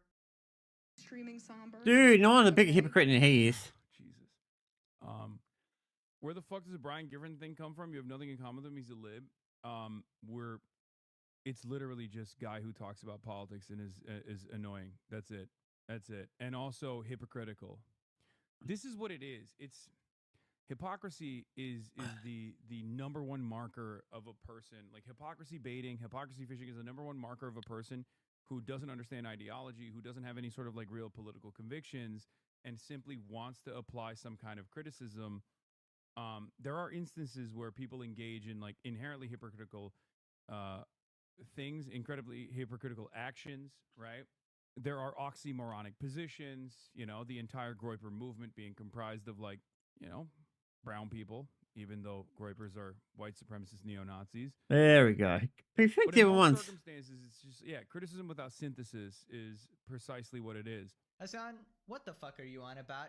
First off, what a way to hand wave all the hypocrisy, right? Yeah, I know, it's Guys, some embarrassing. positions are just inherently hypocritical. Yes, like being a socialist or man of the people while living in a $3 million mansion in Hollywood. Yep. It's pretty hypocritical. Someone going to give humanitarian aid to Cuba in a $5,000 outfit in a 5-star hotel. Yeah, it's a little hypocritical, man. Also, please tell me I heard that wrong. Did this colossal regard just say that most Groypers are brown people? Hassan, were you dropped on your head as a baby? So he's talking about Groypers or like these far-right white nationalists, and he goes, yeah, it's mostly brown people. Are you fucking stupid? Like, dude, this is beyond brain damage. You actually cannot fix this. I mean, just because you're a self-hating regard doesn't mean everybody else is. True. Also, is he white today again? Is this Schrodinger's Turk back at it again? He's no longer brown? Such a fucking tool. This F-slud doesn't realize he's just a lol cow. No one takes his douchebag seriously. He was seriously bragging about being financially independent at the age of 30. Wait, this looks like my clip. Oh yeah, wait, oh my god. This is the room has changed. The room has changed, guys. Wow. Seems like everywhere he goes, he ends up hated. Maybe it isn't everyone else and it's just him. Why is he responding so condescendingly? It's Hassan. That's all he I know, I was does. gonna say, it's just Hassan. Don't do it to your own kind. Bzz. Oh my god, is this Asmongold? What the hell? You got the shot color on Brian as Hassan. Taken from Wikipedia, yep, he's Brian Griffin. As a character, Brian was initially well received by critics, praised for his wit, intelligence, and sarcastic humor. In later years, reception became negative, with many viewers criticizing his pretentious, self-righteous, and hypocritical behavior, as well as his frequent political ramblings. Well, the difference is Hassan was never likable. Like, before this, That's he was true. a fucking Diet Andrew Tate bro tips guy. Like, he was still a scumbag. This is exactly how Brian Griffin would respond. God, he's got it down, Pat. Okay, the plan is working. The clips are spreading. I think he used to play as Brian Griffin. That's my opinion. I think he was the actor for it. Hassan and Destiny resurfaced clips about conservatives, and Charlie Kirk have hit the timeline. And this is Destiny's clip about genociding half the country. And this is Hassan's clip about threatening to murder Charlie Kirk. And I saw a bunch of like random like politicians using it as well. I mean, yeah, at first it starts on the Legendary series and then everywhere else, baby. That's how it should be. People remembered this initially, but it was quickly squashed. But yeah, Hassan was saying how he wanted to kill Charlie Kirk, and then one of his fans did. You can't really say it was one of his fans because, We don't know. Maybe alone crazy acting, but Hassan definitely inspires this rhetoric and this sort of Definitely, I agree with that. actions, right? And you actually wrote about this, and it was a great video where you talked about, someone has to do it. See, when I say that, everyone knows exactly what I mean. That which is, I think that shows that there's a lot of anger, a lot of resentment, and untapped potential. Untapped revolutionary potential, as a matter of fact, and it's a great opportunity for organizing. I think in these unprecedented, goodness. horrible. Sometimes I feel like I need to watch something else. You understand why communism, socialism, and every state control over what a person can say and do leads to mass violence on the citizens? Yeah, you wonder how things like that come to power, and then you realize there's people like Hassan going around screaming it, like saying it completely casually, and he's not being stopped. Revoke Hassan's citizenship and deport his ass. Anti-genocide motherflippers, the second a group of people disagree with them. Hassan Stinney and this fucking diabolical picture. FBI should investigate what streamers the killer watched. Also, how is that not a ban? Oh, absolutely. I feel like anytime one of these like insane things go down, we need to see their watch history, right? Not to make as like a one-to-one connection, but just to get an insight. Like, okay, was this person watching this person's stream for a very long time? Were they subscribed? Like, if you see subscriber to Hassan for 69 months and they go and do something, then there's like a pretty obvious connection, right? But Hassan has been slithering by somehow. And any new terrorist attack that happens, he's automatically said now anything that happens is a false flag according to him. Basically giving justification to any terrorist, which is crazy. Moving on to Debunker XQC beefing with some streamers. Basically, XQC was confronting streamer Cinna for disavowing Aiden Ross for being a bad person. Meanwhile, giving a pass I to don't her even give a roommate shit. Bonnie, the creepy fuck who was bragging about sleeping with the 16-year-old, taking his virginity, saying how it's her only chance to sleep with someone younger, and that it was a cute little 16-year-old. This is like my only time to like have sex with somebody who's younger than me. Now, she was also the person who harassed a bunch of old people because she's a piece of shit. Get out the way. Now we're stuck behind the slow couple again. Oh my god. Okay, I do understand that. Getting caught behind old people, but she's doing this on purpose. It's different. I mean, yeah. Get out the way. Why are you always in my way? And here's the confrontation, and it is some cringe streamer shit. STC and Cinna clash IRL over authenticity and streaming. Oh yeah, what about Bonnie? Okay. Really? Hold on, did you defend Sykuna because you cheated too? Yeah. That's what you want to do. I did because he's the fucking goat. Yeah, that's what I thought. Yo. You cheated on a deb. Yo. You cheated on Sakura. Yo. Listen, talk about how you threw Aiden under the bus for no reason. Yo. What? I said I have no beef with Aiden though. Yeah, but. So what do you mean? You're trying to defend him. We don't even have beef. Are you No. You say that I cannot be his friend. I cannot associate with him because he's a bad guy. You got a little bit of right here on your mouth. If I said that, then I would be. Yeah, I would never go these type of things, guys, because I just don't give a shit. I really don't care. It's a waste of my time. Oh my god, bro, chill. That's his high quality friend. It's a radioactive wasteland over there. Really? That's like your bedroom though, isn't it? Yo, she's quick. She's quick. Yo, she's hey, now she's coming over now. Bro, that fucking guy, Jason the Ween, bro, he is actually a master instigator. He's Yeah, I saw that. Egging this on to farm some He's clicks. working in the background. But yeah, basically Cinna then says that, oh yeah, my roommate Bonnie, she was 18. Did you see her response? And she's basically playing lawyer for her. And this is XQC's whole point, that she will defend her friends or people who it's convenient for her, but then she has different standards for other people. Basically not consistent at all. Yep. Elaborate about your roommates. She was 18. Did you see that? Or did you not react to it? What? Did you see it or did you not react to it? Yeah. So you chose to not react to it. I don't think it's about her. I don't think it's about her. I didn't react to it. Okay, so let me ask you something. Let Let me ask you something. Why don't you come to me about stuff with me rather than other people? I can come to you about the shit. Wait, that what do you mean by that? What do you mean by that? I can come to you about the shit that you do. That's not true. Really? You never done that before. I can't do that. No, you can, but you never done that before. Also, let me ask you something. If you genuinely thought that something was wrong, using my beef with your friend in order to prop that up doesn't make sense. You could just come to me like an adult. No? Yeah. No. Getting this victim. If you're vocal in public about one thing, right, but she's right. You cannot hide it when it's about your friend, though. So let me ask you something. Yeah, I do get where XQC. Actually, starting to like XQC. I don't think he's bad as I thought he was.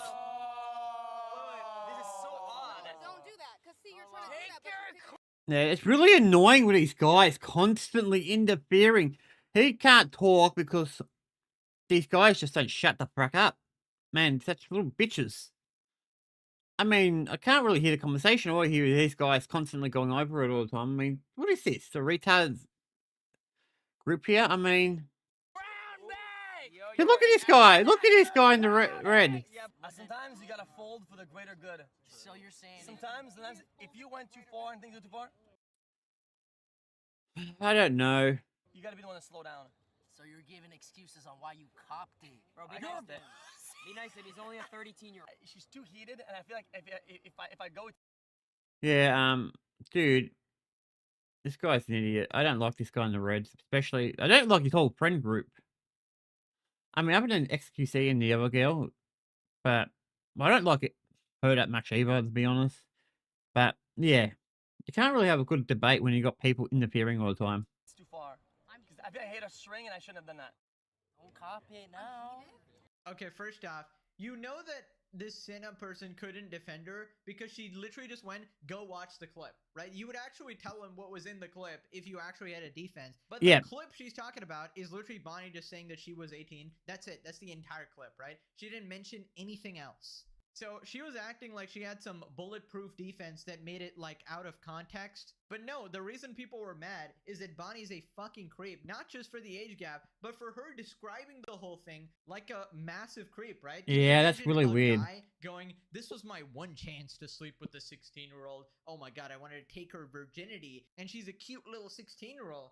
It is disgusting. It's absolutely disgusting. She's definitely a weirdo for that. Not to mention she did a bunch of like sex work in the past that makes it like extra creepy as well. I mean, if it was a guy, you guys would be crying for sure, right? Call Me Carson literally got canceled for that shit. But it's fine when it's your creepy weird friends, right? And XQC, I guess, kind of folded or didn't have a response in the moment or something, but she definitely got triggered because she knows she got called out.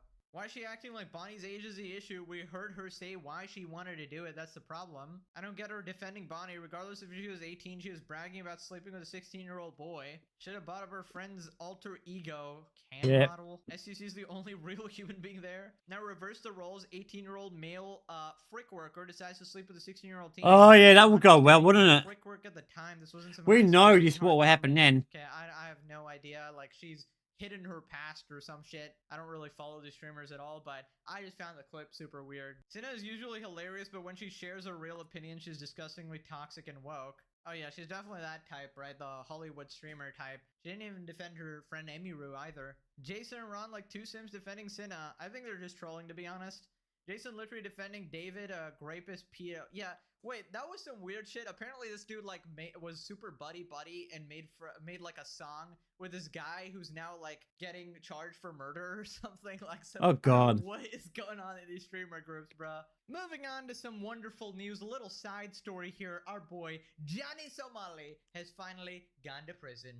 Holy cinema. He has been found guilty on all charges in South Korea, has been sentenced to prison with labor with no suspended sentence. He'll be going to a specialized labor prison. His phones will be confiscated, and he'll also receive offender status. Somali may appeal within 1 week. Looking like a fucking tool as always.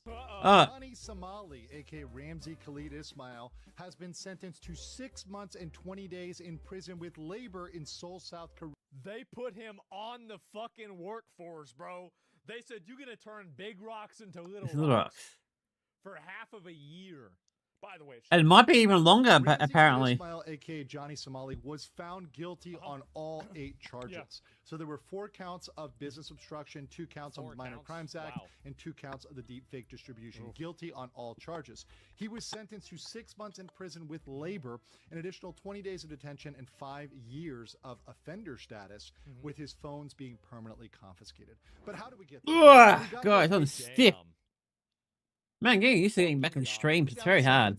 Especially when you... Clearly, it was 6 months in prison with labor. That will be in a specialized prison for labor. Also in a prison for offenders, because he had 5 years of offender status. So he can be nowhere near women or children. And he also has to be away from certain types of locations as well. So he can't do all sorts of labor, but he will be laboring in prison. He also will have an additional 20 days of detention, and his phones are permanently confiscated.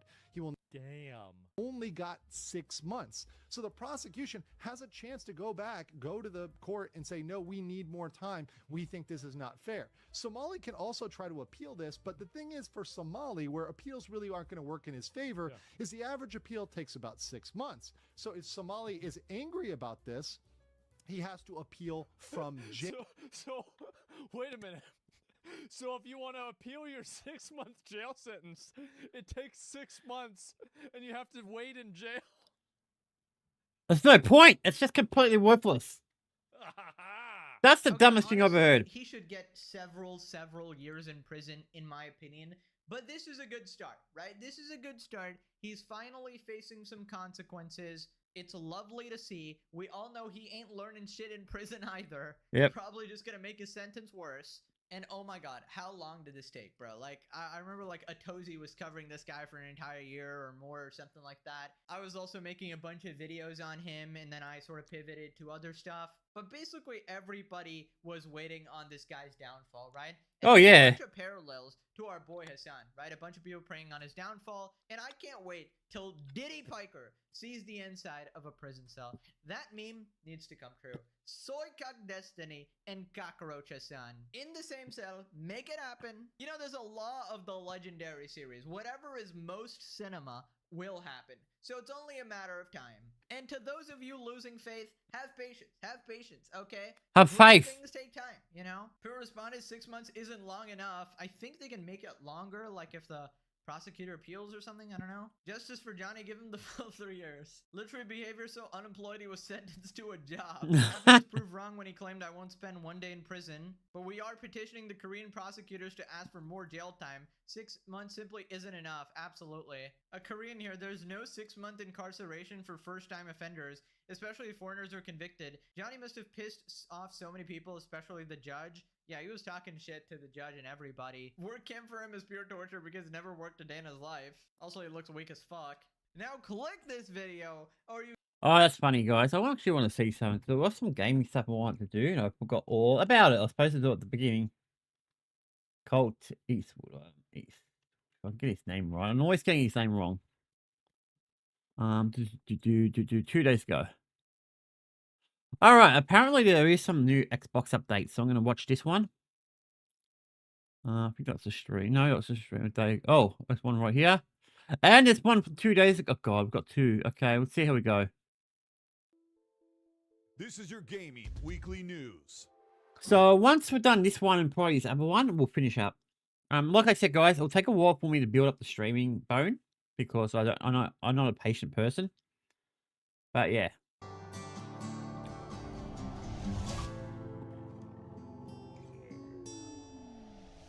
Developer 4A Games just announced Metro 2039. Oh, God. And Xbox showed it at their own event with their reveal on their channel. And at the end of the trailer, they showed the platforms as it'll be multi-plat across PlayStation, PC, and Xbox consoles. And it's coming winter, which means it'll be out anytime from the end of the year until March 20th of 2027. But the real discussion that's going on right now is that Xbox continues to show other platforms at the end of their trailers.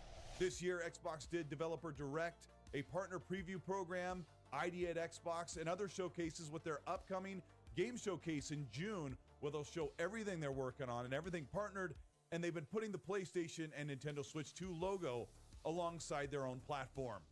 The issue here is that Xbox needs to start acting like a platform more than just a publisher. Yeah. If they're going to move into next generation, they need to make sure that people are coming to them first. Here's the reason. They're putting these games out, showing them in partnership with publishers and other platforms and studios. And when they showcase a game for the masses, the message that Xbox needs to have is you should come here to play our games because Xbox is on PC, on Xbox Series S and X console, and on cloud, and sometimes also included in Xbox Game Pass. The other platforms like PlayStation and Nintendo never do this when they have a direct or a state of play. When they show their games, they say it's available on Nintendo or it's available on the PlayStation 5. If you'd like to play the game or see if it's coming to your platform, you have to do your own due diligence. Again, the message for Xbox should be, you should come to us first. To play, We want you in our ecosystem to play a game like Metro 2039. Assassin's Creed that makes sense. Black Flag Resynced is finally going to get its reveal. It was supposed to be revealed April 16th, but has been moved to next week. Content creators had a 30-minute presentation of what the game looks like, and according to Insider Gaming, it looks phenomenal. And one of the biggest things that's been put to rest is that Assassin's Creed Resynced for Black Flag is not going to be an RPG. This has really split the fan base that is either really excited or super disappointed. It depends how you look at it. It's super disappointed because the new era of the Assassin's Creed, the new generation that starts with Origins into Odyssey and Valhalla and etc., those are the big RPGs that have actually sold the most in the franchise as it's grown over the 15 years.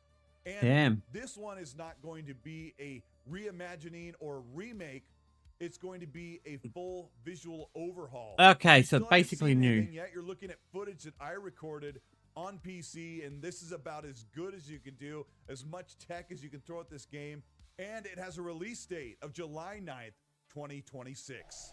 Crimson Desert from Pearl Abyss has been a knockout success, already hitting 5 million sold across PlayStation, Xbox, and PC. Oh, I might just And finish to up date, this one, this guys. game I'm was getting a bit supposed to be restless. money handed by Sony to be a PlayStation 5 exclusive. How long do we got? We've got about 10 But minutes, the 9 minutes. discussion I want to bring in today is I am 175 hours and only halfway through the story Oh, God. of Crimson Desert. It has turned out to be a remarkable, shocking surprise game. In fact, when people first saw it, they were wondering, oh, it's too good to be true. I am in love with Crimson Desert, and I can't stop playing it, to the tune of me ignoring every other release that has come out this week and over the past couple of weeks. But the discussion is around Crimson Desert and the upcoming Game Awards in December for 2026. There are so many games lined up that could be already in the running for the 6 slots for the Game of the Year Awards. And we have Pragmata, Resident Evil 9, and then Crimson Desert. Could Crimson Desert get a nomination when it is an 78 Metacritic? Could this be the lowest scoring game to ever get the nod because it has turned out to be such a surprisingly improved and incredible. It looks pretty good, I'll be honest. When it comes to exploration, discovery, combat, and creativity. A lot of people look at the game and will say it's mid, not quite understanding what actually makes everything tick and makes it so enjoyable to play. But I am predicting right now that Crimson Desert could rise above some of the other nominees that are coming in. We still have Control, Resident, Wolverine, maybe even Fable, Gears E-Day, Forza Horizon 6, if they put a racing game in there. They have the new Pokemon game and so much more. But of course, everything will come down to the winner being Grand Theft Auto 6.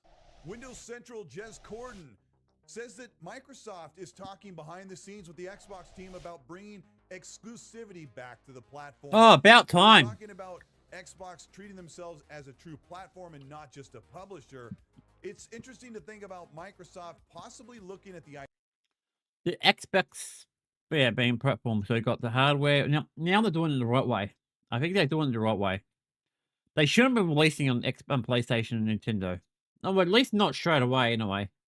Maybe within like 6 months into a year, maybe, but... And that's depending on the game. The big games like Halo, Forza should not be on the other consoles. Should be only on the Xbox. Or Game Pass and stuff like that. idea of some form of exclusivity coming back. That Amy Hood and the financial part of Microsoft has eased back on the unrealistic 30% profit margins that they expected Xbox to keep within their division, which really seemed like a tactic to smoke out what current leadership and plans were made. Some of the choices that were made over the past few years are now being completely 180'd, and they're using Asha Sharma and her leadership to usher in a change that wasn't working over the past couple of years. Whatever it is, the fans are really excited, and they have a new form faith and energy in Xbox as they move forward, getting ready for the Xbox Game Showcase. Everything that's coming out from this year in 2026 is already slated to come to the PlayStation 5, except for Gears of War E-Day, which still has not received its PlayStation logo, but we're going to get a big 30-minute direct for that game, and everyone can assume there's probably going to be a PlayStation logo at the end of that trailer. But insiders like Tim Dog and other insiders that I've talked to are starting to think that Gears E-Day has seen a little bit of a long development cycle and needs a little bit more time, and they may push the PlayStation port out another few months from the release, pushing it into 2027, giving it a window of exclusivity. Let's look at something like Starfield, which the media says has sold horribly. 3 years after launch, it's still not selling, and it's arguably one of Xbox's biggest games ever. And they're saying that this is the reason to put all of their games on PlayStation so they can recoup the costs. But at the same time, they're saying, looking at Forza Horizon 5, it's sold so well that it means you have to put games on PlayStation. In other words, games journalists are basically saying, no matter how you slice it, Xbox has to put their games on multiple platforms. I could definitely see a case-by-case thing coming up because there's legacy things that have always been on PlayStation, but there's big choices that Xbox needs to make. But Xbox in 2026 or 27, bringing back exclusives is not as easy as it looks. And Mike Ibarra, a former Microsoft and Xbox employee, had a very strong opinion on social media. I bet he did. Said, in my opinion, the focus is on the wrong thing. If this is even a reality, which I question, they need to figure out how they continue to fail to make great, epic games. These are studios who should be pumping out 90 rated games regularly and consistently. Making good games has to be the #1 goal, and something is very broken with that capability at Xbox. With great games comes a much easier decision on platform strategy and ultimately a positive and glowing P&L. Mike Ibarra has got a really good point, except it's not about the rating of the games. Because if you look at Xbox versus PlayStation, everyone would tell you PlayStation has the way better games. They have all the 90 rated games. They have the best library available on their platform. And this is the reason why they can have exclusives. But if you break down everything they put out this generation from their first party studios and publishing arm, PlayStation has 41 games they put out this year. Xbox has 39 games, and the overall Open Critic aggregate of all those games combined puts Xbox at an actual advantage.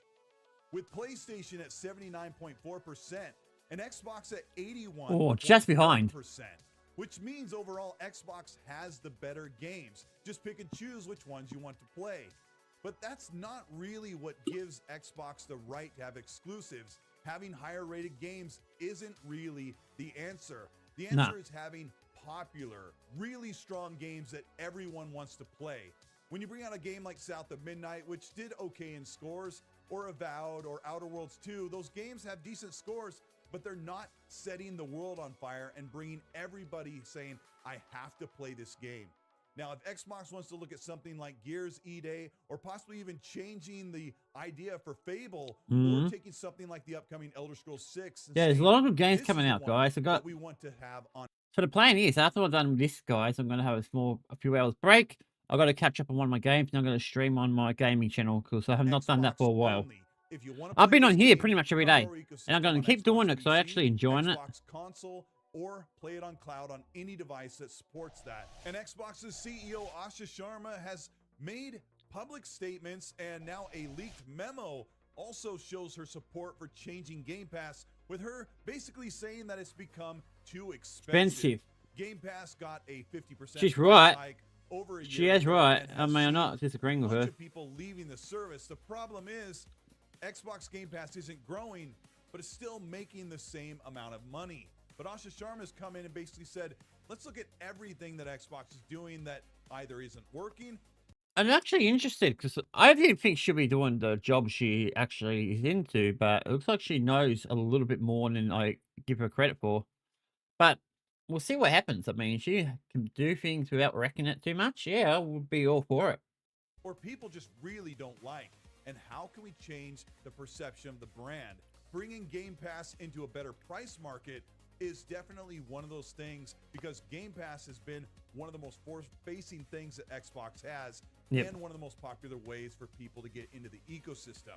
We don't know what her plans or what changes could come to Game Pass. Rumors of an ad tier service where you could join for essentially just a few dollars a month and then watch ads in between sessions is definitely some way they could do it.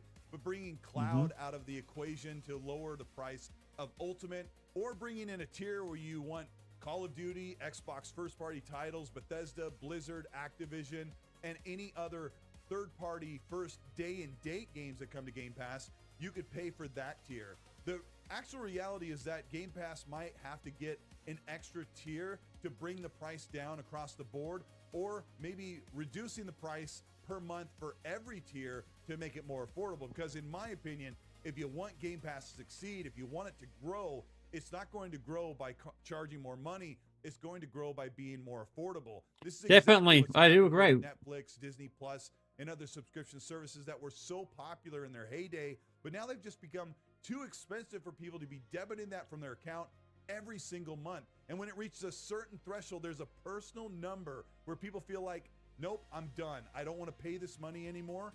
Xbox Game Pass is definitely right over that line. And if they can bring that down, maybe Just maybe Game Pass can start growing again, Yep. and it'll be just another goodwill thing that would make Xbox what they used to be, one of the most consumer-facing and best value brands in the market. And that's your gaming weekly news. This There's a is lot of Cole gaming. Eastwood. Thank you so much for being patient. This Yep. is a series I started back at the end of 2024. And Yeah, I've taken guys, about that's a actually year pretty off good. because there's been so I mean, there's a lot of good extra stuff coming out for the content when it comes Xbox to stuff, talking but about that's the kind of cool. upcoming Xbox I need to console go that was onto it turned into because Magnus. I need to go onto it because I haven't really covered anything. I've been covering the other things, my drama stuff. I should have done this earlier at the beginning of the stream, but it is what it is. Is now the heat. Now there is one more video I will watch because it goes for 9 minutes. It's not long. Check out my channel. It's from the same creator too. That I've done breakdowns about the features, the physical All right, attributes. don't need to listen to. Let's do this one. This is the one I want to watch. Xbox is about to be officially revealed. What is now known as Project Helix is a code name and a concept, but Microsoft themselves have laid out the definition of how Xbox will push next generation forward with We'll a see. hybrid system that'll literally be game-changing. We'll see about that.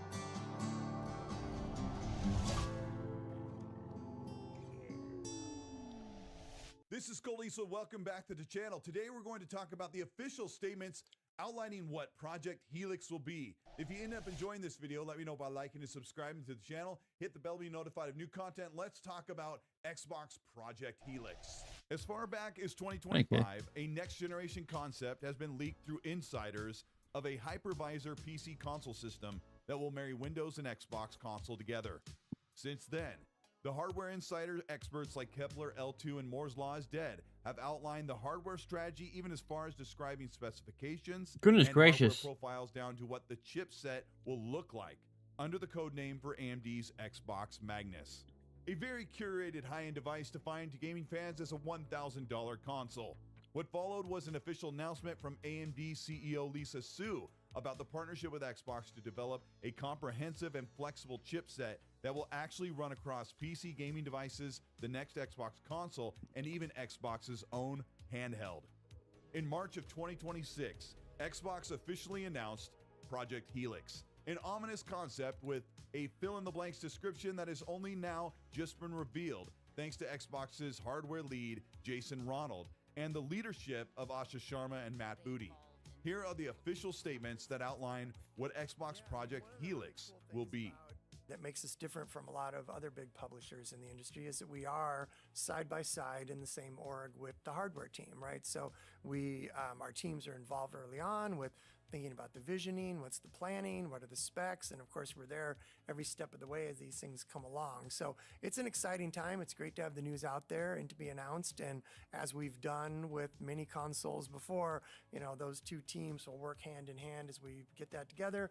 And as the hardware comes online, our teams will be the first to get involved. And there's already a lot of that already happening.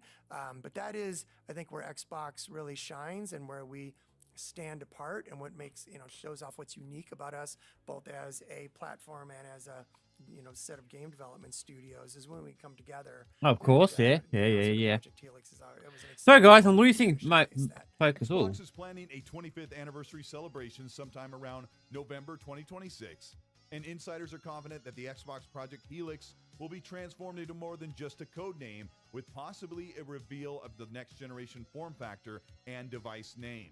Before Xbox Project Helix was announced, the former Xbox lead Sarah Bond, in one of her last public statements, outlined expectations for the next generation Xbox. That the next gen console is going to be a very premium, very high-end curated experience. You're starting to see some of the thinking that we have in this handheld, but I don't want to give it all away. Of course not. You don't want to give too much information out. Xbox would be canceling hardware altogether, and Project Helix would never come to light. Microsoft is definitely all in when it comes to their Yeah, I don't think they're doing that. And insiders are reporting that Xbox doesn't plan to bow out of consoles even after this upcoming generation. The CEO of Microsoft, Satya Nadella, said, "We want to do innovative work on the system side on both console and PC. It's kind of funny that people think of console and PC as two different things. We built the console because we wanted to build a better PC, which could then perform for gaming. I kind of want to revisit some of that conventional wisdom." Close quote. This concept comes to life In the developer conference in 2026, where hardware lead Jason Ronald had some very illustrative statements about the Project Helix console and what it will translate when it comes to gaming fans and developers making games shine on the next generation Xbox. Jason Ronald said, Project Helix is powered by a custom AMD And there, yes, we already know that. designed for the next generation of DirectX and FSR to unlock what comes next. It delivers an order of magnitude leap in ray tracing performance and capability, and drives meaningful gains in efficiency, scale, and visual ambition. We're breaking down the barriers between console and PC games for more seamless cross-device play. Yep. And we're making the Xbox experience consistent across screens. This gives developers a simpler, more unified path to reach more players while helping reduce development costs. Close quote. And there are three major takeaways from Jason Ronald's statements on Helix, and that is number one, the Xbox will rely heavily on the latest cutting-edge generative AI upscaling resolution and performance enhancing frame rate features, even having their own version of DLSS 5, which will drape over high-end improved graphics, but something more advanced and subtle than what NVIDIA showed in 2026. Number two, the Helix will deliver orders of magnitude improvement in ray tracing performance, which translates into, for the first time ever, true path tracing on console, which recreates realistic, vivid lighting that makes scenes come to life with proper shadows, reflections, absorbed lighting, and Oh, that sounds like a big improvement. And number three, this is the most important for the Xbox platform moving forward, and that's the removal of the barrier to develop and port games to the Xbox. As Jason Ronald explains, making it as simple as Steam PC ports or PlayStation ports, developers will possibly no longer look at Xbox as an obstacle or burden of time and resources, as the development process will be more streamlined. But it's the CEO of Xbox, Asha Sharma, the newly appointed leader to take over the mantle of ushering in a brand new console generation in the next 18 months. Thanks to Asha, we get a concept of Helix being a console PC hybrid device, stating many times that it will play your PC and console games. She said, quote, "We talked about our commitment to the return of Xbox, including Project Helix, the code name for our next generation I hope console. it. I hope this. Project I Helix believe will it could lead be really good, performance guys. and play your Xbox and PC games." Close quote. Project Helix is just about 18 months away from its launch to consumers, with a reveal possibly 6 months from now. Xbox and Microsoft have a lot of work to do behind the scenes to create a cohesive and user-friendly dashboard that will give you access to your PC and console games, but the next generation Xbox will be the first console to have more games than any device Yay, that's in good gaming news. history.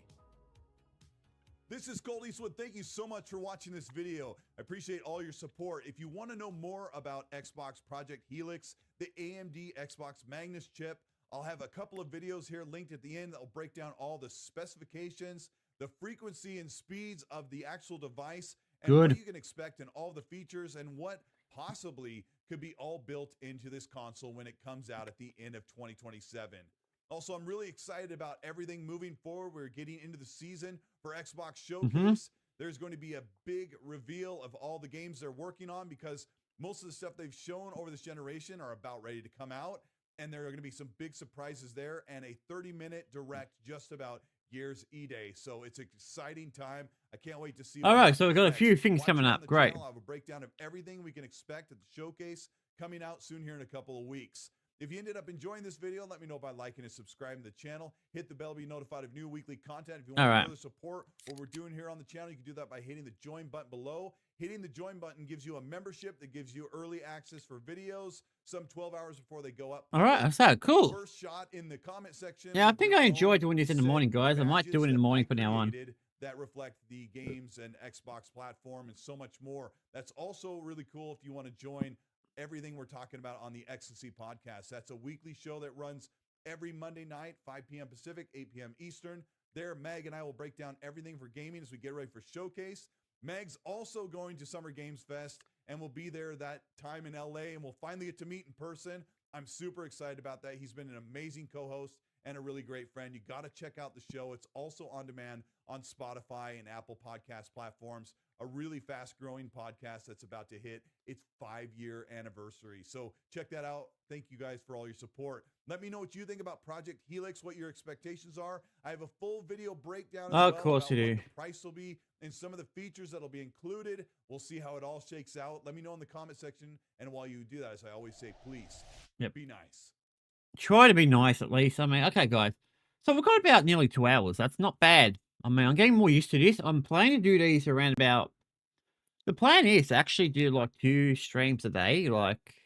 Because doing 3 hours once a day is a bit too little. I want to do, like, 1 in the morning, then have a break, and then do 1 early in the afternoon, and have the rest of the day for whatever bullshit I want to do.